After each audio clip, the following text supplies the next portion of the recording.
ମଥାରେ ତୁଳସୀ ଗଳାରେ ମଲ୍ଲିମାଳ, ଦେହରେ ପୀତ ବସନ, ମଥାରେ ଟିପି ଚନ୍ଦନ, ଆଖିରେ ତାର କଜଳର ଗାର, ରତ୍ନବେଦୀରେ ବସି ରତ୍ନହାର ପିନ୍ଧି, ବଡ଼ ଦାଣ୍ଡରେ ବଡ଼ ରଥରେ ଝୁଲି ଝୁଲି ଆସିବ ମୋ କଳା କହ୍ନେଇ।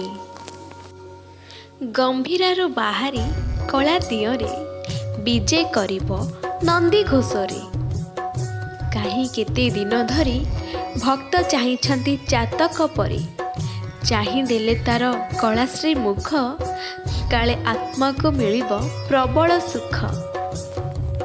ହେ ଜଗତର ବନ୍ଧୁ ତୁରେ ଜଗତର ନାଥ, ସଭିଏ ଡାକନ୍ତି ତତେ କାଳିଆ ସାଆନ୍ତ। ତୋପରି ବନ୍ଧୁ ପାଇ ମୁଁ ହେଇଚିରେ ଧନ୍ୟ, ତୁ ପରା ମନୁଆ ଠାକୁର, ତୋର ଏତେ ବଡ଼ ମନ।